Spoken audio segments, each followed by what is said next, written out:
point in the series, there will be a link to the recordings in the chat box. And we also are encouraging you to be sure to check the chat box for links to materials from this webinar as well as others in the series. Also, you can use that chat feature to just generally ask questions or interact with the group. There's also a place there for you to speak directly to presenters or to folks who can help you with any technical support that you may have. So we encourage you to use that function as we go through the day. And also you'll see that CRC and ELA credits are available, and more information will be coming to you in some follow-up emails with evaluation links and other information about registering for upcoming opportunities. So as we look at the purpose here of this webinar series, it's really been our goal from the beginning to support you, those who are closest to the students, as we think about parents and educators and other folks in school buildings and districts like administrators. We think about parents and community members. You are closest to the students, and our goal has been and remains simply to support you in the incredible work that you do every day to support them. And it's been a great privilege to continue, as we do with many things, our partnership with the Kentucky Department of Education and the Kentucky Office of Vocational Rehabilitation to bring you this series. So it's founded on employment first, really. That's been the focus and the frame for everything we've talked about. And I'm encouraged by our policy in Kentucky on employment first. And you see it there on your screen. But again, I want to just read this policy as a reminder for all of us that it is the policy of the Commonwealth of Kentucky that competitive integrated employment in the community shall be considered the first and primary option for persons with disabilities of working age who desire to become employed. And as we've said throughout this webinar series, that includes students with disabilities of working age who desire to become employed, including students with significant disabilities. I was privileged earlier today to join some other HDI staff in talking about employment first, really to an international audience that was gathered to talk about efforts in their countries and jurisdictions around supporting people with disabilities and advancing employment opportunities. So employment first is a big deal for us in Kentucky. And, you know, I was thinking today, just as in education, just as regular education is the first place we start, right? Regular education or education in the regular classroom is where we start when we're having conversations and making decisions about educational placement for students. Similarly, employment in the community, competitive integrated employment in the community is where we start when we start thinking about supporting students, including students with significant disabilities in employment. So it is a big deal, and we know that it is because we hear and we hope that it continues to inform program plans that are developed for students, not only in school, but as they transition out of school and think about post-secondary goals and reaching those goals, and particularly in the area of employment. So thank you so much. As we look at this webinar series, it's been an incredible opportunity, and thanks again for persevering. Your engagement throughout this series, I will tell you, has further inspired us in this important work, and we hope it's been helpful and useful to you.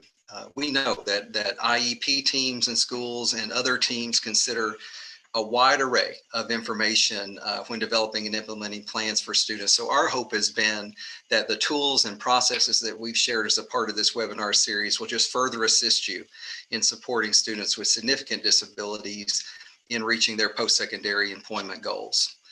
We have one coaching call left, and those have been great. We've had two. It's been great engagement and great thought partnership around real problems that you face and real opportunities that you face in serving students wherever you are. And we have one call left. It's a week from today at 4 o'clock Eastern, 3 o'clock Central. We hope if you're available, you'll take that opportunity and join us for that call in just a week from today. So what I'd like to do now, Dr. Harold Kleinert, I hope you're on. I think you are. I'm going to turn it over to you to do a quick overview of some Kentucky-specific resources that we've shared as a part of this series. Harold?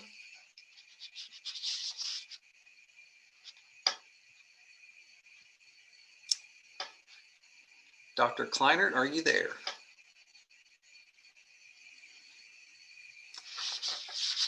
Well, okay, Harold, if you're there, jump in if you are. But we did want to just do a quick reminder of these resources that we've shared. And this slide deck will be available to you, not Yes. only now. Oh, Harold, go ahead, please. I'm sorry, I had to be made into a host. That's okay. We have some excellent online Kentucky Works resources that are free, and this slide will hyperlink you to all of them around family engagement, which was the subject of our last webinar. An online course for parents, really to assist them in creating their own vision for employment for their son or daughter, and the student themselves can participate in that. A professional counterpart module that really helps professionals develop partnerships with families, as well as addressing key family concerns that families may bring up. A transition overview document that was developed in conjunction with KDE and OVR that really explains transition to families, and most importantly, I think introduces in very clear, understandable language what pre-ed services are and how families can access those. Checklists for a bright future. These are steps that parents and youth can take to prepare for competitive employment, developed to represent key transition points. There are lists for both parents and for youth. And youth can use these downloadable checklists to track their own progress. Benefits 101 is an online training module for both professionals and parents. The really neat thing about this is that it contains a personal calculator that families can enter a student's own situation in to determine, like, for example, if they're going to make so-and-so amount of money. What is there going to be the impact upon that, upon their government benefits?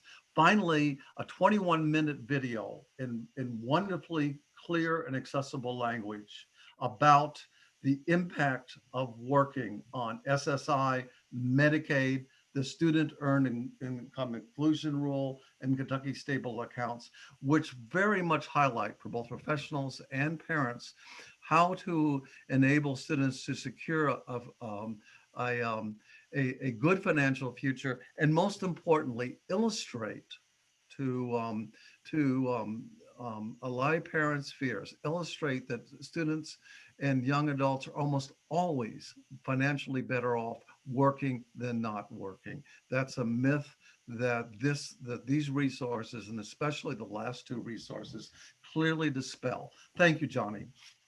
Thank you, Harold, for that review. Another thing that's been a really fun and we think interesting part of this webinar series is throughout the series we've heard from key leaders from across our state on the importance of employment first, and particularly as that relates to students with significant disabilities. Today, we're going to feature a previously recorded video, and I believe this video highlights a couple of things that are really important. It highlights the importance of individuals having opportunity to work and to succeed based on their interests, based on their goals.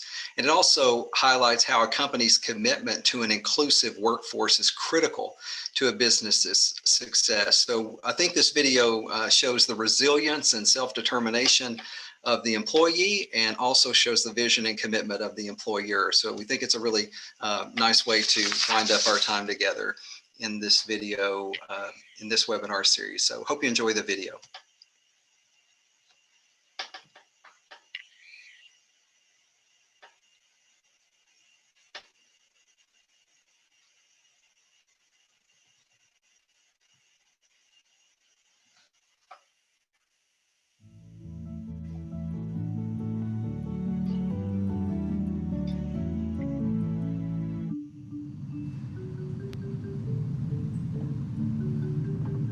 I've always been the type of guy that if you doubt me in any way, I'm gonna find some way to prove you wrong. The word can't is not in my vocabulary. Patty, I'm sorry, did you say that we're not seeing the video? Correct. I tried to reshare and share the desktop. Okay, let me try it again. Just a second. I promise we'll get there, folks.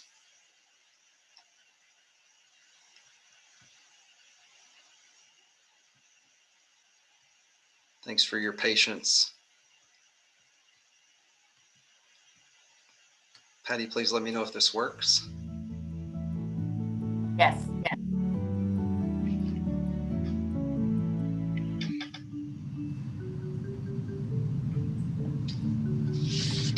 I've always been the type of guy that if you doubt me in any way, I'm gonna find some way to prove you wrong. The word can't is not in my vocabulary at all. I was born and raised in Louisville. My first job was a good beginning, but it was really not a place for me to move up. I really set my sights on UPS. I completed my training in the TLC program back in January of 2015. Throughout those 2 hours, they're going to say you cannot have a phone. Don't forget that, okay?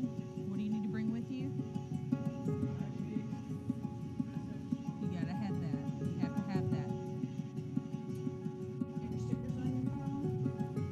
Our Transitional Learning Center is one example of what we are doing to help drive inclusion through the ranks. All day. All right? You cannot prosper without being an inclusive company. We have the ability to bring in folks from everywhere, and I think that helps companies grow. It gives different perspectives, it gives different points of view, and it makes folks challenge each other in the way we think.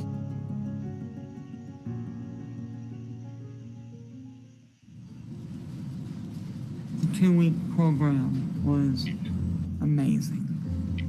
They've given all of these kids a chance to work and to feel accomplished, and everybody deserves that recognition.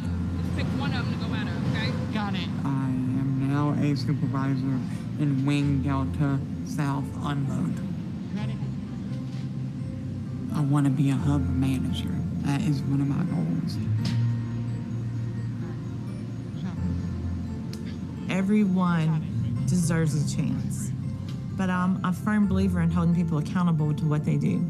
And if we don't hold them accountable to the job when they get out there to try to make them better, then all we did was hire a person with a disability. Somebody has to believe in you to make you better. I love this company. They are always trying to figure out what they can do to take UPS to newer heights.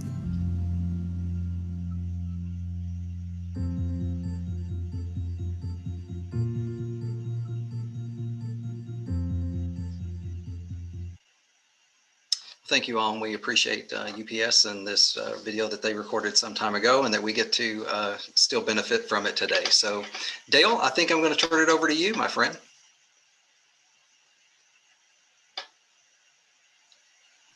Okay, thank you. Thank you very much, Johnny. I'm going to just do a quick introduction and on the Yes Center, which is who we're representing in terms of providing these this webinar series. We partner with University of Kentucky, and it's through the PI grant, which is a Partnerships and Employment grant. And it looks at systems change around increasing competitive integrated employment, particularly for youth. And 6 states are currently participating in that federal initiative. And Sean and I both represent a company called Transcend. It's a not-for-profit organization based in Rockville, Maryland. We provide transition and employment services. And we also do training, technical assistance, and have a division that does research and development as well. And so in the materials that you're going to be hearing about and seeing today, we try to base that information on what we do when we're providing transition services as well. And I'm very excited about the webinar today because it's going to be on employer engagement, which I think is a very critical part in this whole transition process for youth in order to be successful in terms of developing a career. So, and that's been my background for most of my career, is really focusing on that engagement with employers. So looking forward to our time together today. So with that, I'll turn it over to Sean to get us started. Excellent. Thank you, Dale. Welcome, everybody. Welcome back, or welcome for the first time. Thank you, Johnny, for the introduction. My name is Sean Roy. I am with the Youth Employment Solutions Center and have had the privilege to provide technical assistance to Kentucky Works for the last 4 years and have a great deal of respect for what's happening there in the state of Kentucky. This is the third time that we are presenting. This is the fourth webinar in the series, but the third time you're hearing from Dale and I. And today we're talking about employer engagement, understanding labor needs, and proposing a good job match. So our agenda today, we really want to talk about where did we leave off with the last webinar, helping you know where you are in the job development process and being able to approach employers confidently. And then really getting into how do you set up and conduct an information interview with employers? How do you identify their labor needs that matches a student's interests and skills?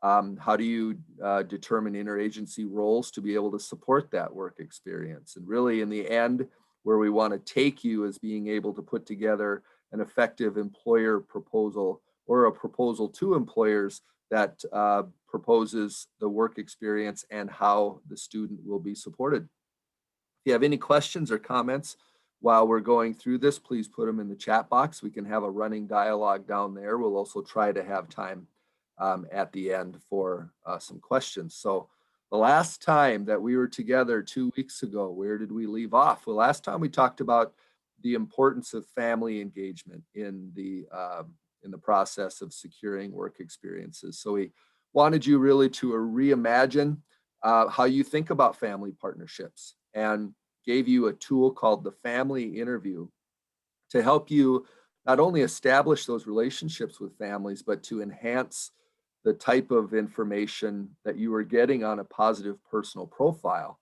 Remember, we talked about the positive personal profile in session 1 as a main kind of tracking and assessment document. We talked about using Venn diagrams and gave you an example of Jeff and how to really pinpoint job matches. And maybe we got into a little bit about addressing family apprehension, because you are going to run into some families that are apprehensive about the idea of community-based employment.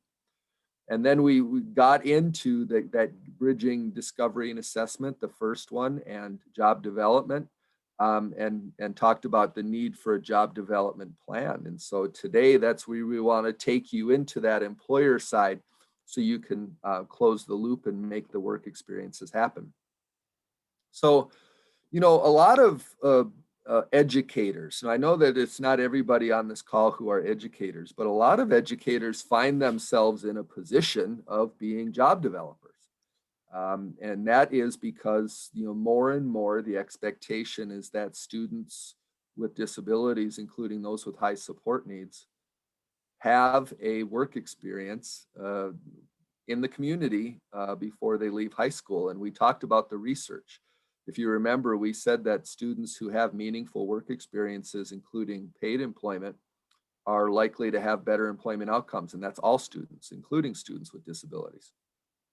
So if you are a person who's in charge of going out into the community and developing opportunities for students, really there's kind of an old way of doing it, and the way that Dale and I are talking about it, encouraging you to look at it in a different way. The old way really is looking for easiest jobs to find. So you make assumptions right off the bat that students with disabilities can only do certain jobs, right?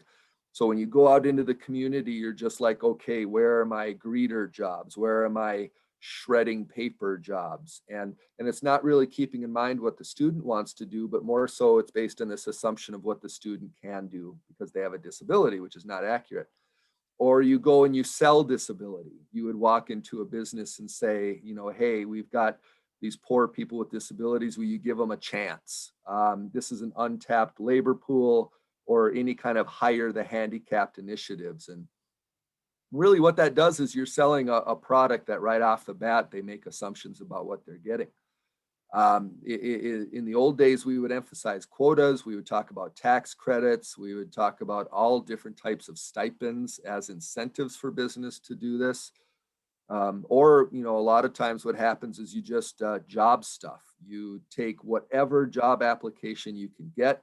You have students fill it out regardless if it matches strengths or interests, and you just hope, right? You hope that one of the job applications hits, essentially. And then another, kind of old way of looking at it is focusing just on the job seeker without really understanding that you are also serving a business. The businesses in your community need employees. They are looking for people with certain skills and aptitudes to do the jobs they need to do. And so you need to take a look at yourself, not as a social service program, but as an employment service program. And that's certainly what we advocate for. In very loose terms, this particular graphic gives you the job development process. If you've never developed jobs before, this might give you a rough idea of what it looks like, and it may look familiar if you do this for a living. And it starts with the employer contact, right? And so what we've done the first two webinars is try to talk a little bit about how do you get to that employer contact? How do you determine which employer to contact? And that's based on good information on the positive personal profile, right? So if you get to the employer contact, we say then that the very next step is an information interview. You need to better understand what that business needs and how they function, and maybe help them determine what they need, because sometimes they don't always see areas that could be new positions. You make a presentation based on then that information interview, and you say, listen, here are the needs that I identified, and here's possibly a student that might fit those needs. You negotiate with the business to say, okay, let's talk about hours, let's talk about tasks, and let's talk about support. Once you do all of those things, the hope is that you result in a placement, that the young person, either in a paid job or a work experience, time limited, has the opportunity to practice and experience what it's like working in that business, ideally the business of their choosing, based on what it is that they would like to what it is that they would like to do. So when Dale and I go in and do on-site technical assistance, like we did for the two pilot sites in Kentucky, right? Montgomery County and Franklin Simpson schools. One of the questions we really like to ask right away is, who on the team does job development? Whose job is it to go out into the community and contact employers and cultivate these opportunities on behalf of students? And sometimes there is an internal person in education that does that, like a work experience specialist. Sometimes it's a vocational rehabilitation partner. Sometimes it might be a community employment program funded through Medicaid or a community rehab. It is important that that gets clarified, so everybody knows, or it's a combination of those, but everybody needs to know who does that and to be able to support that function. And to be able to do it effectively, do they have the capacity to contact employers and to conduct information interviews to assess labor needs? Have they been trained on how to do effective job development? Is it part of their job description? Is that what they were hired to do? Were they hired as part of the expectation that this is what they would do? And are they willing to go out and maintain their networks and maintain ongoing relationships with local employers? So I would ask the school staff on this webinar to really consider these questions. Do you have somebody on your team that satisfies these questions? And if not, it's a good way to think about how you put somebody in place for that purpose. One of the key functions then of somebody who's doing job development is to build relationships with employers.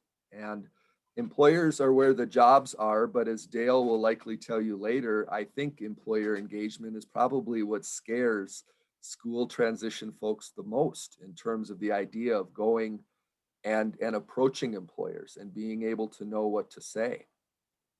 But we believe that it's very important, if you fill that role that we just talked about on the last slide, that you are building employer relationships. That's part of your job.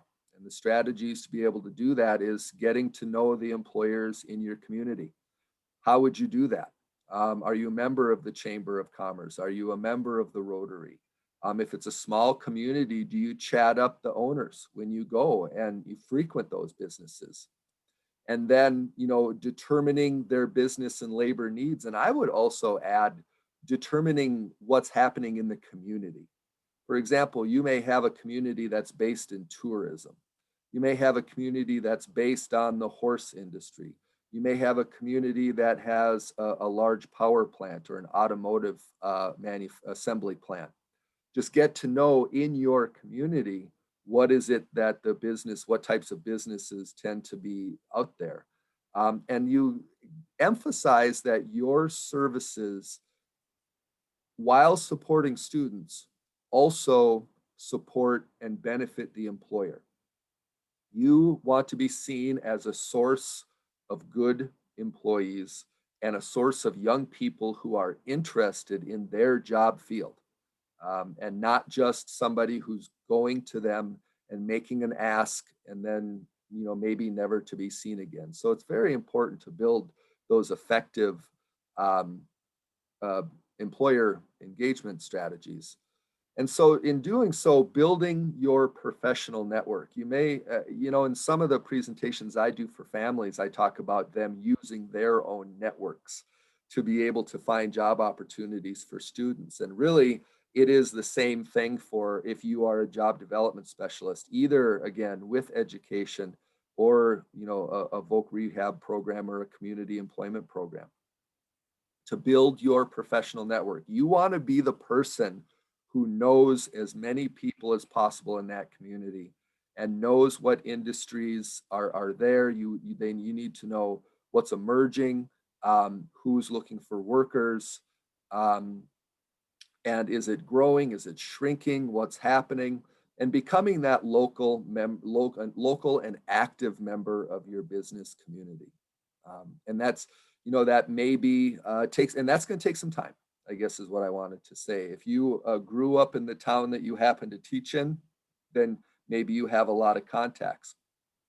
If you're younger and you are not familiar with your communities as much, this is going to be what you should focus on, is getting ingrained into the business community as well as you can. And really, this graphic here, you've got two circles. And one of them's got a pie cut out of it, says 80%, and the other's got a chunk of the pie cut out of it, says 20%. And what we know is that most businesses tend not to post publicly their positions. In fact, only 20% of jobs ever actually get posted, which leads you to the question, what happens with the other 80% of the jobs? Well, they get filled through word of mouth. They get filled through networking, and they get filled through referrals. The example I always point towards is not too long ago, I live in Minneapolis, and you could open up the Minneapolis Star Tribune and there would be pages upon pages of job listings. They would even have multiple sections at times. And now, with online technology and just changing times, there really is, you'd be lucky if there's 2 pages of job listings. So where do you find the jobs? The jobs are found through relationships, and they're found through networking. And finally, we just want to encourage you, as we go on and talk about this employer engagement and job development process, to continue to keep in mind the partnerships that you have with families, utilizing the experience of families that they have in their own communities, utilizing the energy that families have to be able to set expectations and to build skills and to contribute to the positive personal profile, and to really tap into their networks. If you downloaded the family interview form that we provided you, for example, the very last section talks to families about what are the local businesses in your community that you think your son or daughter might enjoy or be successful working at.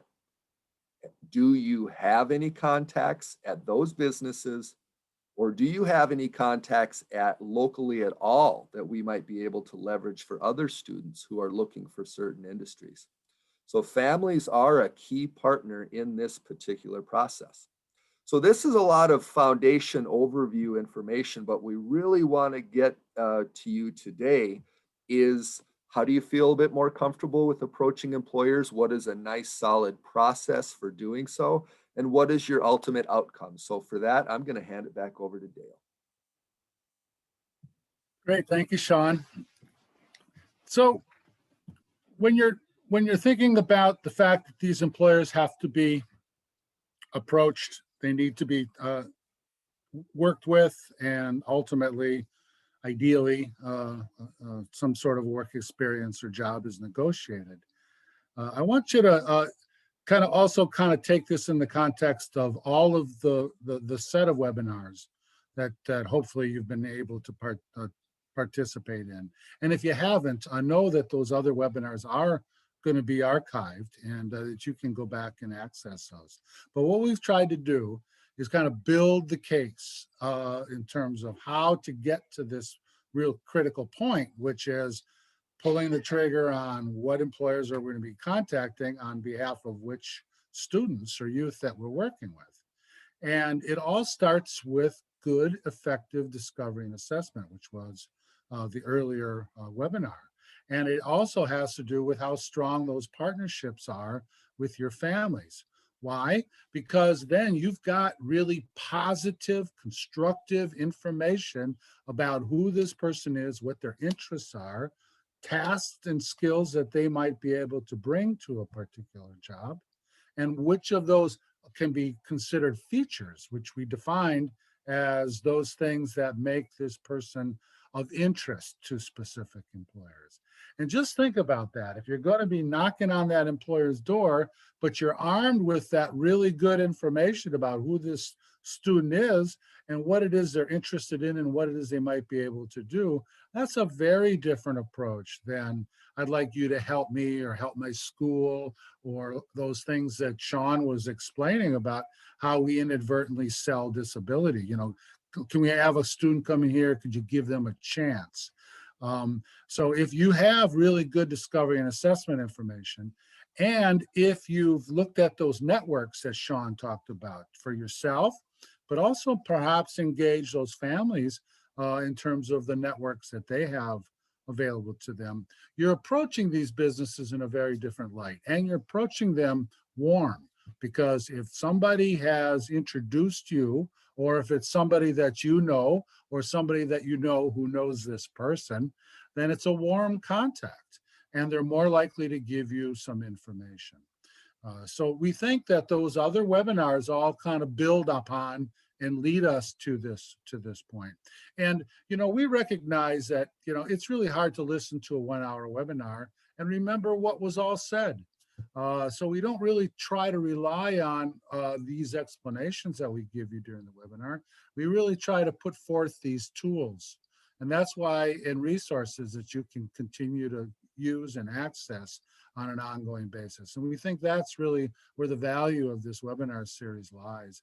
And that's why we strongly encourage you to participate with us on these follow-up calls that we do, where we kind of now this next week, you know, at this same time, we're going in day and time, we're going to be discussing employers and kind of how does it work when it comes to the best ways to approach employers, you know, provide you with some examples and ideally get some of you to talk about situations that you've had to deal with or are dealing with.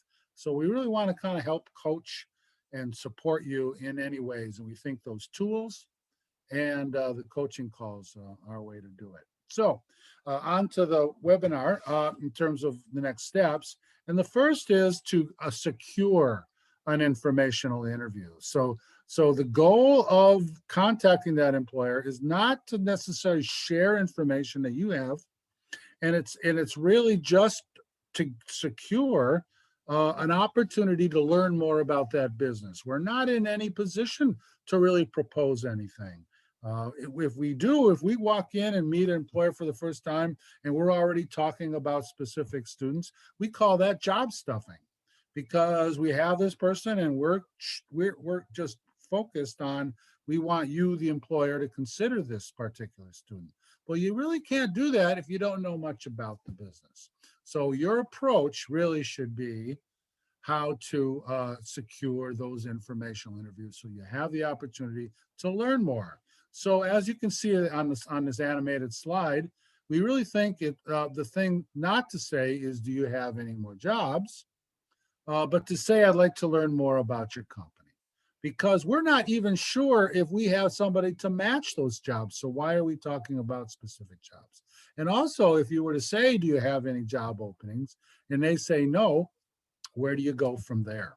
So again, the focus is to approach that employer to learn more about their business and to see if there might be some services, some opportunities for us to help the business. And that's really the main takeaway we want you to get from this particular webinar, is that you have things to offer those employers. And when it's a good job match, you're really offering this person that is a good match for some tasks or a job that this employer might need to have done. So we suggest, again, this is a script, but you don't necessarily have to read this or say this word for word. But we suggest that before you actually contact that employer, you have thought through what it is you're going to say. And this is an example of what it is you could say. I work with students who are interested in your industry. Would it be possible for me to come and see what you do? Talk about the skill sets needed to work in this field so that I can prepare them to be successful. And I would need about 25 minutes to meet with you, and we could do it at a convenient time that you might have available next week. And so there's nothing in there about the services we have to offer or a specific person that we have in mind. And so that's really what we want you to kind of think about, is just what is the best way to approach them. And again, if you've done that networking, what we're telling the families, the students, and maybe even some of your colleagues is, you don't have to be the one to negotiate and work these things out with the employers, but you might know some people that can introduce the person that is going to be making those contacts. And that's why those questions that Sean asked in the very beginning is so important. Who is going to be the person to kind of represent the services, the transition services you have to offer, and those specific students? And so what you're trying to get your foot in the door to do for this 25 minutes is conduct this informational interview. It gives you access to those business. It's low pressure. You're just there to learn and help prepare people for the world of work, which is really a key part of our job. And I think is part of the mission of any school, is to prepare people for life after school, which includes work. It can be the start of that working relationship with that employer. Towards the end of our presentation, we're going to talk about what if you don't have a job match. Well, there's still a lot of very good reasons to maintain this working relationship with this employer and to cultivate these relationships with employers over time. And what you're really trying to get at is, what is the culture and the work environment that exists within each business? And each one is so different. And what are the possible opportunities? And lastly, it allows you to leave that business with them having a good impression. What makes up a good first impression is you singularly being focused on what is this business all about and what are their labor needs. We think that does impress them, because it's not about you or the students at this point.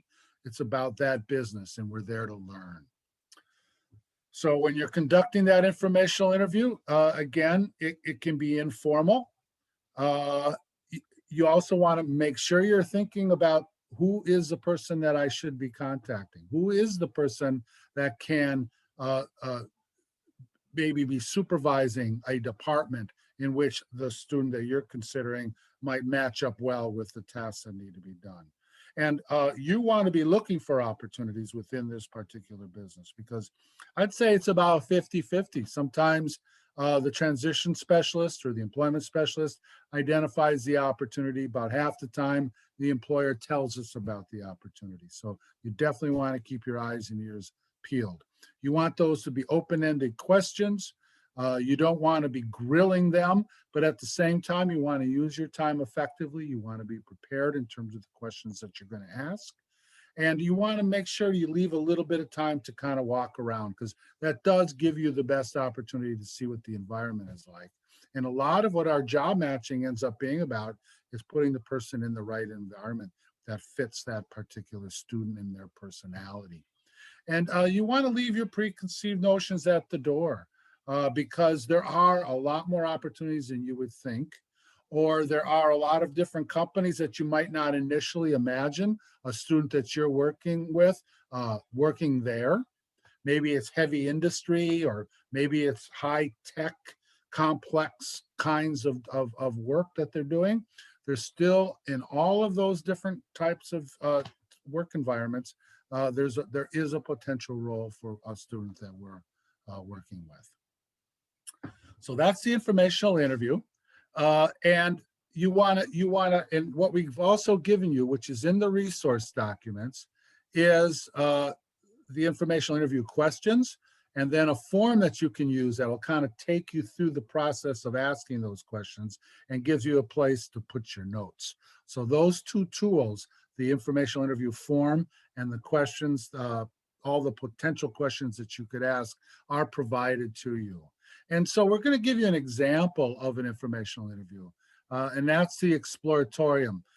This was a museum, kind of a hands-on museum, particularly for kids. And they had these different labor needs. I'm not going to read them all to you. I'll kind of let you kind of do that on your own there.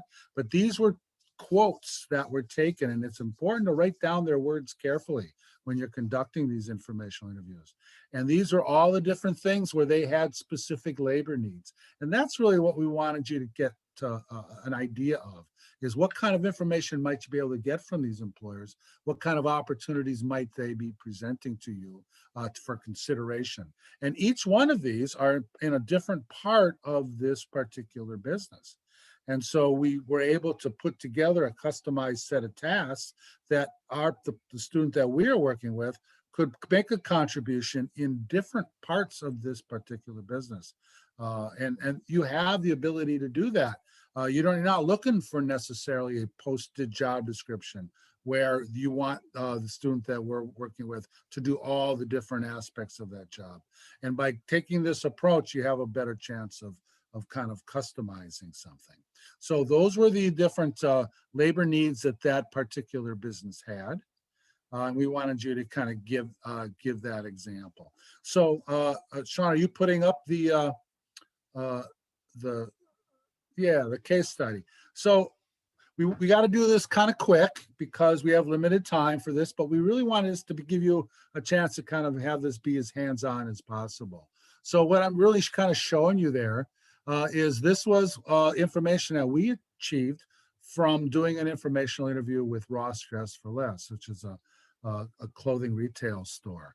And when we met with the manager, we noticed that there were some customers that weren't happy because there was a lot more customers than they were able to process over the lunch hour. Kids section of the store was a mess, which isn't always a surprise. And then certain racks were really disorganized, particularly in the junior sections. But we did notice on the positive side that the men's department, everything seemed to be much more in order, whereas the shoes in the women's department was more of a mess, a disaster.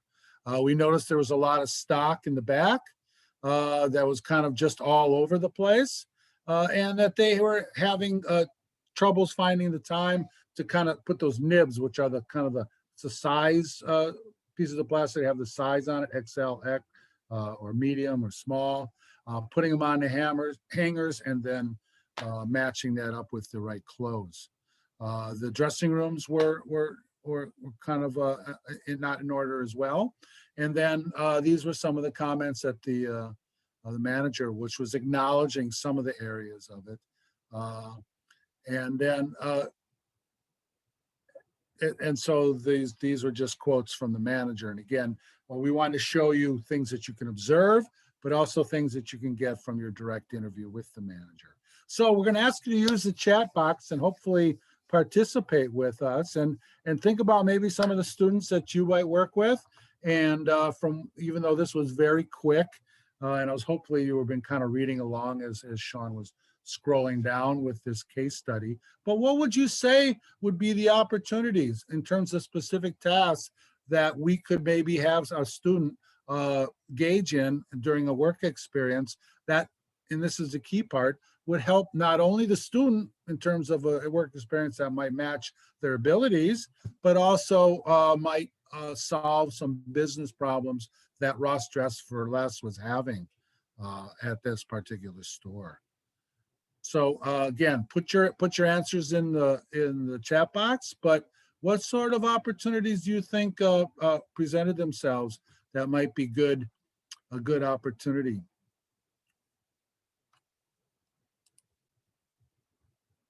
Straightening and organizing the closed sections. Yeah, absolutely. Yeah, thank you for that, Wendy. Appreciate your response. Flexible schedule to hit peak hours. Exactly. During where the demands of that particular store. Yeah, and what you're looking for, Sandra, thank you, is, you know, a student that is more organized. And that's funny that you should say that, because we ended up matching up a job for somebody who wasn't verbal, where the school was really struggling to figure out what kind of job might be a good fit for this person. But we happened to conduct part of our discovery and assessment was going to this person's house. And we happened to look in this person's bedroom. And we found out that, because we wanted to do that to see what sort of stuff does he have on the walls, what kind of things might he be interested in. And we found his closet had everything organized really well. His shoes laid out, his clothes.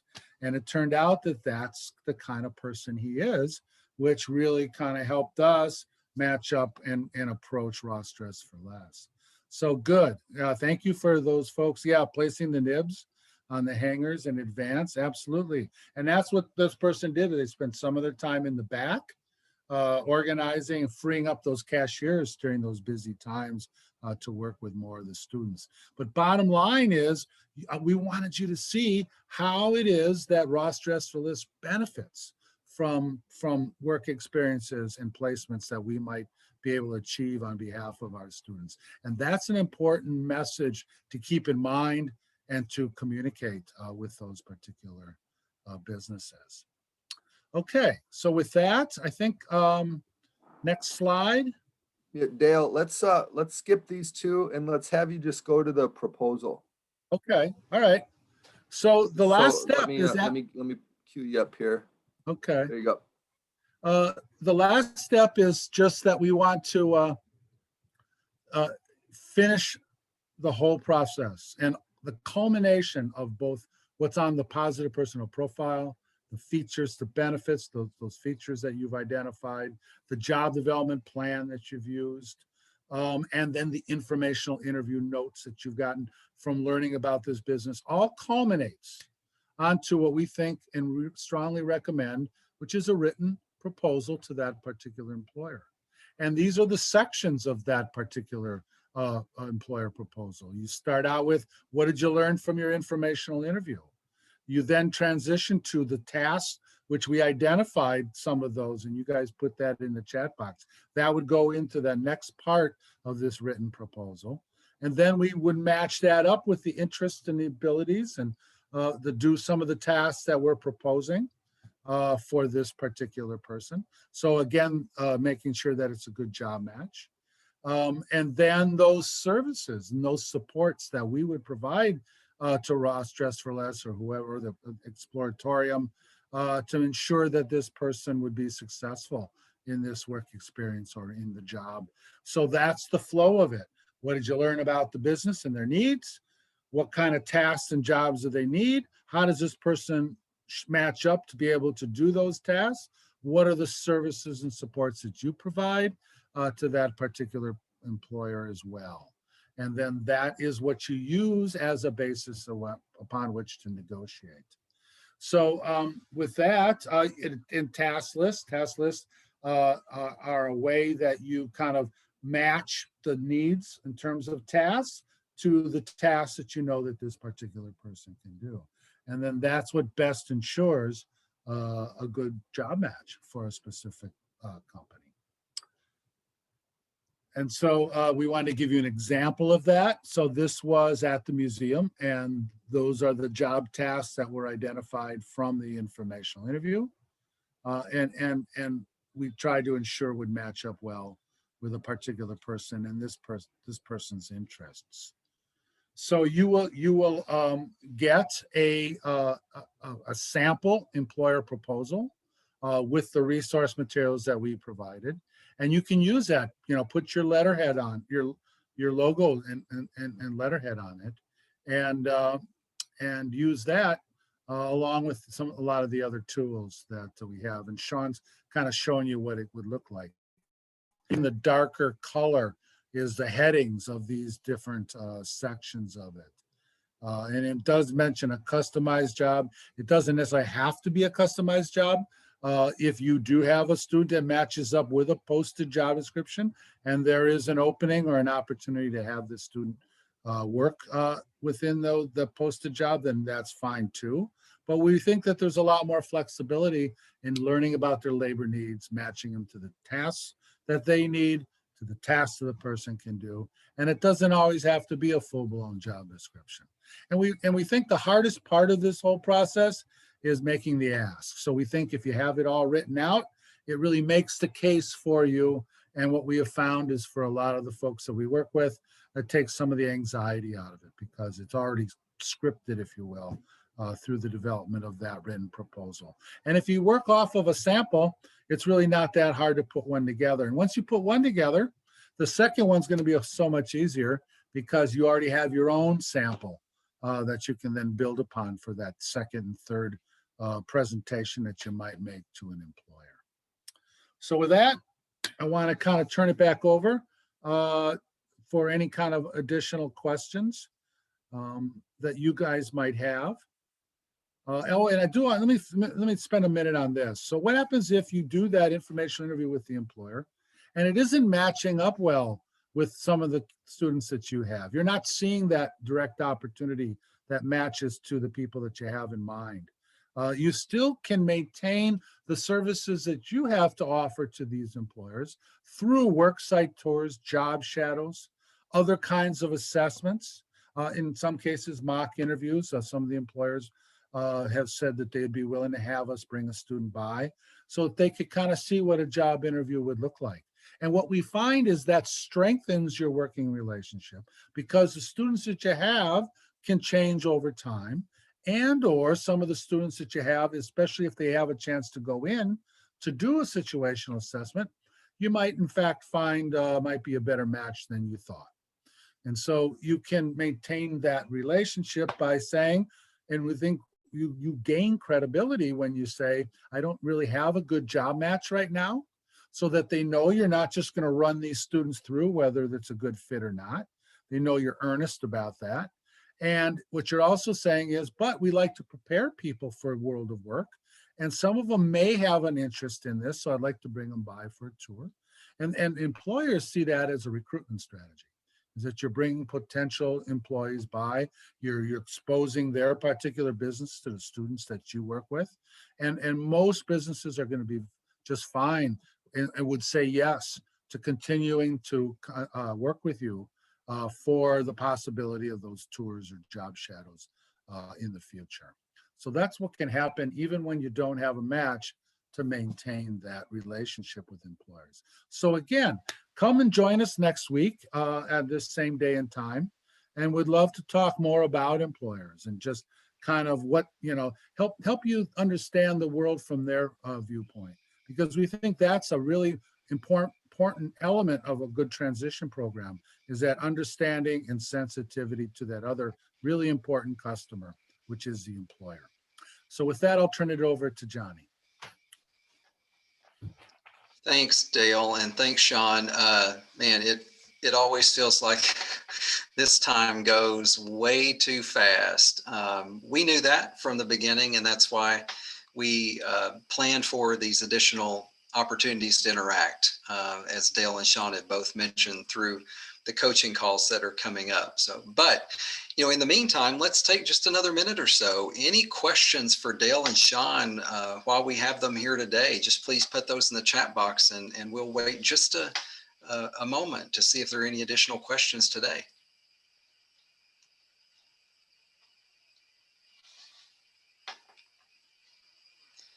As you're thinking about those, thank you, Patty, for putting the links in to the resources throughout this webinar series, but also you'll see there a link to the evaluation, and we do ask you to complete that, and we're very grateful to the many of you who have done that over the course of the first 3 webinars as well. Any questions, Sean and Dale, today? Johnny, can I just jump in? Yeah, I was going to say, or Sean and Dale, any last words? Well, I just wanted to say, if people want to join us for the coaching call and you would like to and have the ability to do an information interview beforehand, we'd love to give tips. We'd love to hear about your experiences if you've done it before and you'd like to come and talk a little bit about your experiences. So the intention of the coaching calls was that people can practice with the tools. And I know that a week doesn't give you a ton of time, but if you have the ability and you are excited about doing an information interview, we'd love to hear about it when we get back together. If you have like a family member, or just somebody who you know well at another business, and you'd say, "Hey, attended this webinar. I got some questions here. I'd like to spend 20, 25 minutes kind of asking you some questions, and kind of try it out, kind of practice a little bit." And it's always nice to be able to do that with maybe a friendly person. So that might be another thing to consider, and would love to hear how it goes. This isn't the sort of thing that if you say just the right thing, it's going to go well. And if you say the wrong thing, it's not going to go well. These are very dynamic situations with these employers. And so it's something that you'll only get better at just the more you kind of expose yourself to employers and kind of listen to what they have to say. Yeah, thank you. Thanks, Dale. Thanks, Sean, again, and Sharon, and thanks everyone for your comments in the chat. And Sharon, thank you. You mentioned that you've been doing this for 18 years, and this is the best set of tools that you've seen for engaging employers. And I agree with Patty, that's really good feedback. So join us next week if you can, and we'll go even deeper on that. In the last few seconds I have, let me just let you know we are pointing to a few additional Kentucky-specific resources here that we would love for you to take a look at when you have opportunity. But just as we close up today, thank you again for being here. Thank you for your participation over the course of this webinar series. I want to thank again both the staff and the leadership at the Kentucky Department of Education and the Kentucky Office of Vocational Rehabilitation for your great partnership always, but specifically through this webinar series. And for everybody who's joined us, we are here for you, and we're not going anywhere, and we will work in partnership to support you in the work that you're leading. So you will hear from us in a day or so with some follow-up information, and then you'll hear from us again in the weeks to come. So be looking for that just to check in and see if there's anything that we can do to support you. So we hope to see many of you next week on the coaching call, and have a wonderful day. Thank you.